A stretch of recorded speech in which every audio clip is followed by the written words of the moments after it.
Hello दोस्तों, good morning. मैं आपका दोस्त सुंदर, हमारे चैनल में आपका स्वागत है। आज हम ब्रेक जैटरिंग के बारे में जानेंगे कि जब गाड़ी के अंदर ब्रेक लगाते हैं तो स्टीयरिंग हमारा वाइब्रेशन करता है, उसके क्या क्या नुक्स होते हैं, उन नुक्सों पे बात करेंगे। क्या क्या पार्ट हमारे ख़राब होते हैं, किस कारण आता है, उसके बारे में हम जानेंगे।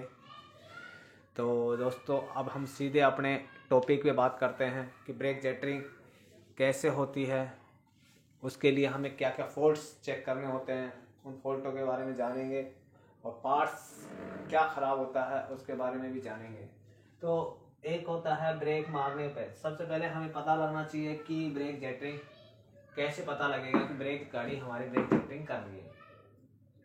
तो सबसे पहले हम गाड़ी को ट्रायल करते हैं, उसको चला के देखते हैं कि गाड़ी हमारी स्लो में ब्रेक जैटरिंग आ रही है या हाई स्पीड में आ रही है, और उस कंडीशन में कैसे हमारे ब्रेक जैटरिंग होती है। तो जब हम इस गाड़ी को ट्रायल करते हैं, पहला पॉइंट आता है, कार को जब हम ट्रायल करेंगे, ट्रायल करते हैं तो हमें सबसे पहले हमें स्लो स्पीड में हल्के ब्रेक लेने होते हैं। जब हम ब्रेक लेते हैं तो हमारा जो स्टीयरिंग व्हील है, ये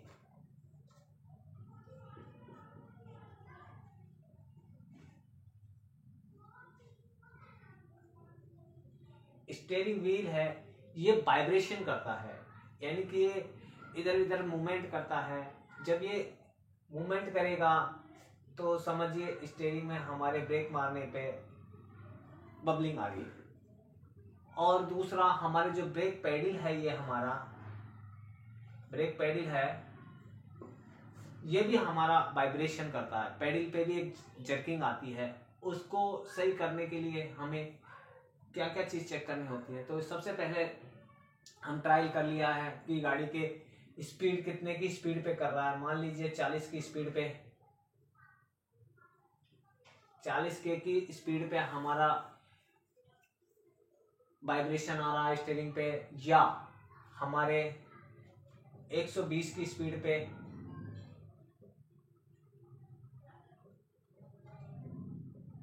आ रहा है। यानी कि दो चीज समझते हैं, दो तरीके से आते हैं। एक तो हमारी जो गाड़ी है स्लो स्पीड, यानी 40 किलोमीटर पर के हिसाब से स्पीड पे हमारी जेटिंग कर रहा है, या हमारा 120 की स्पीड पे जेटरिंग आ रही है। ये जेटरिंग आती है तो हमारे क्या पार्ट खराब हो सकते हैं, उसके बारे में हम निरीक्षण करेंगे। सबसे पहले हमें कार को लिफ्ट अप कर लेना है और उसके चारों टायर खोल लेने हैं। चारों टायर खोलने के बाद में उसके टायर को भी चेक करना है कि टायर हमारे, जो हमारा ये व्हील है, उस पे ये जो हमारे व्हील के ऊपर टायर की विड्थ बनी हुई है, वो ऊपर नीचे तो नहीं हो गई है। अगर भी क्या होता है, जब हमारा टायर है, जब हम ब्रेक लेते हैं तो टायर एक जगह से घिसता है, और जब वो घिस जाता है तो अनेबल हो जाता है। तो उस कंडीशन में हमारे टायर ना, जब रोड कंडीशन में सरफेस पे चलता है तो प्रॉपर तरीके से नहीं चल पाता, और वहां पे क्या, जब हम ब्रेक लेते हैं तो हमारा स्टीयरिंग है ना पूरा वाइब्रेशन करता है। तो उसको सबसे पहले हमें चारों व्हीलों को प्रॉपर तरीके से चेक कर लेना है। चारों व्हीलों को चेक करके उसकी बैलेंसिंग भी चेक कर लेनी है कि कहीं उसकी बैलेंसिंग अनबैलेंस तो नहीं होगी है। उसके बाद में हमें क्या करना है, उसके ब्रेक्स चेक करने होंगे। उसके बाद हमें चारों व्हील खोलने के बाद में उसके आगे और पीछे के ब्रेक्स चेक करने होंगे। फ्रंट के ब्रेक,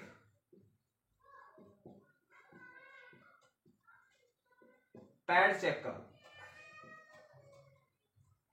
फ्रंट के ब्रेक पैड चेक करने हैं कि वो कैसी कंडीशन के हैं, हार्ड ब्रेक पैड तो नहीं है, कौन से मेटल के हैं, ये जिस कंपनी की गाड़ी है कोई भी मेक की कंपनी की गाड़ी हो, उस कंपनी के जेन्युइन ब्रेक पैड है या नहीं है वो आपको जरूर चेक करना होगा। अगर उसमें लोकल ब्रेक पैड है तो ब्रेक जैटरिंग करने के चांसेस बनते हैं। और लोकल ब्रेक पैड से क्या होता है कि वो डिस्क को खराब कर देते हैं। तो आपको उसके ब्रेक पैड चेक कर लेने, आगे रियर के भी ब्रेक शू चेक कर लेते हैं।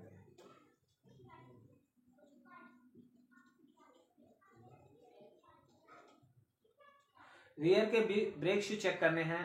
अब आगे बात आती है कि ब्रेक शू कैसे हैं। ब्रेक शू का पूरी तरीके से हमें निरीक्षण करना होता है कि इसमें कोई शू के अंदर ज्यादा कोई सा घिस तो नहीं गया, कहीं से अनइवन तो नहीं हुआ है, उस चीज को देख लेना है। फिर उसके बाद में जो मेन पॉइंट आता है जो ब्रेक जैटरिंग का होता है, वो हमारे डिस्क और ड्रम अनबैलेंस हो जाते हैं। यानी कि उनके डिस्क और ब्रेक जो लेदर ड्रम होते हैं, वो होता क्या है, जब हम जोर से ब्रेक लेते हैं तो वहां से जब ब्रेक हमारा ब्रेक पैड एक पकड़ता है डिस्क को, तो वहां से वो घिस जाता है। जब वो घिस जाता है तो उनका क्या होता है, वहां से उसकी थिकनेस खत्म हो जाती है और जिस कारण से वो अनबैलेंस हो जाता है हमारा डिस्क अनबैलेंस होने के कारण जब हम ब्रेक लगाते हैं तो वहां से क्या होता है कि जो हमारी जैसे डिस्क की मोटाई है उसमें से हल्का सा भी घिस जाता है, तो वहां पे जब ब्रेक पैड हमारा आता है तो वो क्या अनबैलेंस करता है। तो उस कंडीशन को देखते हुए हमारे सस्पेंशन के द्वारा हमारे सीधे स्टीयरिंग ज्योमेट्री पे जर्क आता है। और जब स्टीयरिंग ज्योमेट्री पे जर्क आता है तो हमें फील होता है हमारे स्टीयरिंग व्हील पे। तो तब हमें स्टीयरिंग व्हील पे फील होगा तो हमें महसूस होगा कि हमारी गाड़ी जब चलाने में स्मूथनेस नहीं चलती और ब्रेक लेने पे हमारी गाड़ी एकदम से अनबैलेंस होती है, तो हमें बहुत दिक्कत होती है कि गाड़ी अनबैलेंस क्यों हो रही है। तो उस कंडीशन में मान लीजिए ब्रेक लेते हैं तो किसी भी साइड वो गाड़ी हमारी मूव कर सकती है। तो इस कंडीशन को चेक करने के लिए सबसे पहले हमें ब्रेक जैटरिंग बिल्कुल खत्म करनी होगी। उसको क्या करना है, सबसे पहले आपका डिस्क का रन, जो हमारी डिस्क है उसका रन आउट चेक करना होता है। पहला पॉइंट आता है हमारा डिस्क का रन आउट चेक करना। हमारी जो डिस्क है उसका रन आउट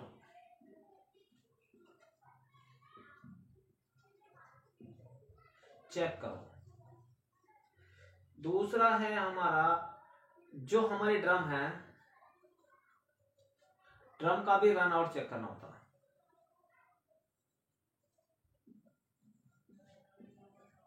अगर इसका कंपनी के द्वारा जो इसका स्टैंडर्ड लेवल दिया होता है उसके अलग इसका रन आउट जाता है तो आपको इसके ब्रेक डिस्क और ब्रेक ड्रम चेंज करने होते हैं। अगर आपकी डिस्क अच्छी थिकनेस की है, वो एक दो बार अगर फेस हो गई तो आपको नई रिप्लेस करनी होती है, नहीं तो उसको फेस करा के आप चला सकते हैं। तो फेस कराने के बाद में आप उसको चलाएंगे तो आपकी गाड़ी की प्रॉब्लम खत्म हो जाएगी, क्योंकि रन आउट खराब होने से हमारी गाड़ी में ब्रेक जैटरिंग की प्रॉब्लम आती है। तो आपको सबसे पहले उसकी डिस्क चेक कर लेनी है, ब्रेक पैड चेक कर लेने हैं, ब्रेक शू चेक कर लेने हैं और ब्रेक ड्रम चेक कर लेने हैं। उनके ब्रेक पैड और ब्रेक शू की थिकनेस चेक कर लेनी है, कहीं से वो वेयर तो नहीं हो गया या वो लोकल ग्रेड के तो नहीं है, उनको चेक करना है। जेन्युइन ब्रेक पैड होने चाहिए, जेन्युइन उसके अंदर ब्रेक लाइनर होने चाहिए और हमारी जो डिस्क और ड्रम उनकी रन आउट खराब नहीं होना चाहिए। अगर रन आउट 0 सपोज कीजिए रन आउट चल सकता है 0 से लेके 1 या 2 mm तक चल सकता है। इससे ज्यादा अगर होता है तो आपकी जैटरिंग प्रॉब्लम रहेगी और गाड़ी आपकी बबलिंग करेगी, स्टीयरिंग पे जर्क आएगा, ब्रेक मारने पे पैडल पे पल्सेशन होगा। इस चीज को आपको बिल्कुल देख लेना है, क्योंकि ब्रेक पैड और ब्रेक डिस्क के ऊपर ही हमारी गाड़ी ब्रेक काम करते हैं और इसी से हमारी गाड़ी रुकती है। क्योंकि जब गाड़ी हमारी प्रॉपर तरीके से रन कर रही होती है तो रोकने का काम ब्रेक पैड और ब्रेक डिस्क का ही होता है। और आगे के ब्रेक ज़्यादा लगते हैं क्योंकि 70% आगे के लगते हैं, 50% पीछे के हमारे ब्रेक काम करते हैं। तो आगे के ब्रेकों की डिस्क है ना ज़्यादा करके अनबैलेंस होती है, उसे आप फेस करा लीजिए। फेस कराने के बाद में आपकी प्रॉब्लम सॉर्ट आउट हो जाएगी। तो आपको ये 2 या 3 पॉइंट्स आपको चेक करने हैं। इन 3-4 पॉइंटों से आपकी ब्रेक जैटरिंग प्रॉब्लम प्रॉपर रिजोल्व हो जाएगी। तो थैंक यू दोस्तों, धन्यवाद। अगर आपको मेरी वीडियो अच्छी लगी तो लाइक कीजिए, शेयर कीजिए, सब्सक्राइब कीजिए। धन्यवाद, थैंक यू दोस्तों।